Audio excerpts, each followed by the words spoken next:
Assalamualaikum warahmatullahi wabarakatuh. Perkenalkan, kami dari kelompok 2 akan mempresentasikan tentang konsep disonansi moral. Di sini kami akan membahas tentang pengertian disonansi dan resonansi moral dan juga faktor-faktor munculnya disonansi. Selanjutnya yaitu materi pertama yang akan disampaikan oleh Teh Adesani. Kepadanya kami persilahkan. Di sini saya akan menjelaskan tentang pengertian disonansi. Istilah disonansi dipakai dalam dunia pendidikan, khususnya yang terkait dengan pendidikan nilai dan moral. Disonansi menekankan pada pengurangan atau penurunan gema atau getar ajaran nilai dan moral yang ada pada diri seseorang. Sementara itu, resonansi justru mengukuhkan atau menekankan adanya gema atau getar nilai dan moral yang telah diketahui seseorang dari proses pendidikan sebelumnya. Nah, disonansi yang berarti gema atau eco ada pada diri manusia dan bersifat melemahkan suara hati dan prinsip serta keyakinan dalam proses pendidikan ataupun dalam kehidupan. Hal ini selalu ada, bahkan sering timbul dan cukup kuat keberadaannya. Dilihat dari sudut nilai, norma dan moral disonansi adalah gema yang akan berusaha menentang masuknya serta menginternalisasi pendidikan dan pengetahuan nilai, norma dan moral tersebut ke dalam proyeksi afektual para siswa. Karena itu, keberadaan disonansi ini diistilahkan dengan countercultural flows atau penghalang masuknya atau juga dihayatinya nilai-nilai budaya kehidupan. Nah, sejalan dengan pertumbuhan dan perkembangan yang dialami oleh anak usia dini, aktivitas mereka senantiasa berhubungan dengan lingkungan, mulai dari orang tua dan anggota keluarga lainnya, teman-temannya, suasana tempat-tempat yang pernah dikunjungi anak beserta orang tuanya, serta media elektronik, baik seperti alat komunikasi handphone maupun program televisi yang ditonton. Selanjutnya, bentuk-bentuk disonansi yang mungkin terjadi di kalangan anak usia dini dapat dilihat dari yang pertama, terjadinya perubahan keinginan yang tidak sesuai dengan keinginan awal. Yang kedua, naik turunnya semangat dalam mengikuti kegiatan rutin. Yang ketiga, gampang terpengaruh dengan sikap dan perilaku teman sebayanya. Yang keempat, mudah meniru perkataan, perbuatan yang dimunculkan oleh teman sebayanya. Dan yang terakhir, belum mampu bersikap konsisten dalam bersikap. Selanjutnya, faktor-faktor munculnya disonansi. Ada 4 faktor utama yang menyebabkan munculnya disonansi pada diri seorang manusia.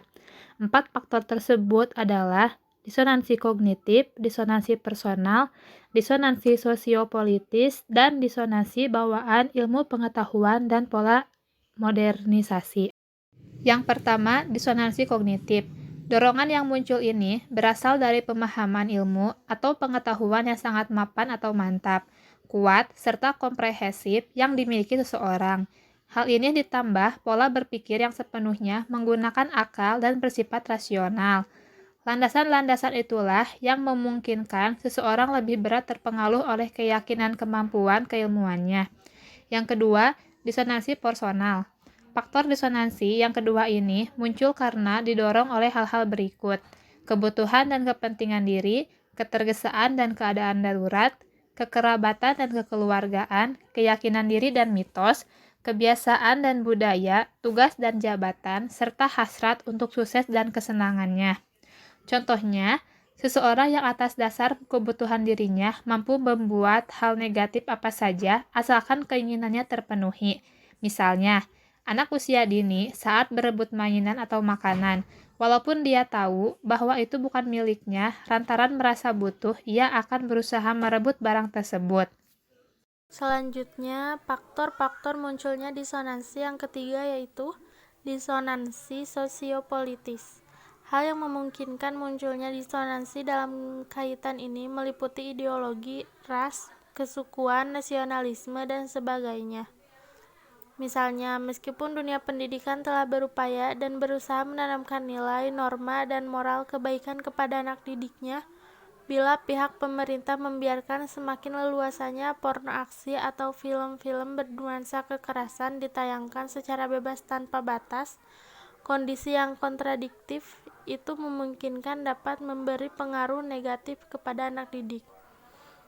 Yang keempat, disonansi berdasarkan bawaan kemajuan ilmu pengetahuan dan teknologi serta pola modernisasi. Kemajuan ilmu pengetahuan dan teknologi memiliki implikasi ganda, yaitu bersifat positif dan negatif. Anak usia dini saat ini sangat mudah mengakses apapun yang dia inginkan, mulai dari makanan, hiburan, permainan, dan sebagainya. Di satu sisi, kemudahan ini mendukung percepatan ke arah yang positif. Di sisi lain, secara tidak langsung, hal itu dapat mematikan sifat kreativitas dan moralitas dari anak. Sewaktu kita kecil, mungkin kehidupan kita secara tidak langsung menjadi kreatif dalam membuat mainan sederhana, seperti mainan mobil-mobilan yang dibuat dari kulit jeruk, bali, atau bekas sendal jepit, kemudian tembak-tembakan dan dari pelepah pisang. Tetapi, anak yang hidup di zaman globalisasi ini enggan dan malas untuk melakukan hal seperti itu. Seorang anak memang bisa melakukannya dengan bimbingan orang tua, tapi karena ia merasa hal itu mudah didapat di zaman sekarang, maka lebih baik membeli agar lebih cepat dan terpenuhi kemauannya. Jadi, kesimpulannya yaitu, disonansi yang terjadi pada diri seseorang membuat orang tersebut merasa tidak nyaman dengan keadaan. Perasaan disonansi yang dirasakan pada akhirnya akan mendorong seseorang untuk berusaha mengurangi atau bahkan menghilangkan perasaan tersebut. Faktor-faktor penyebab disonansi ada 4, yaitu disonansi kognitif, disonansi personal, disonansi sosiopolitis, dan disonansi berdasarkan bawaan kemajuan ilmu pengetahuan dan teknologi serta pola modernisasi. Salah satu upaya untuk dapat mengurangi disonansi yang disarankan, salah satunya dengan melalui komunikasi interpersonal.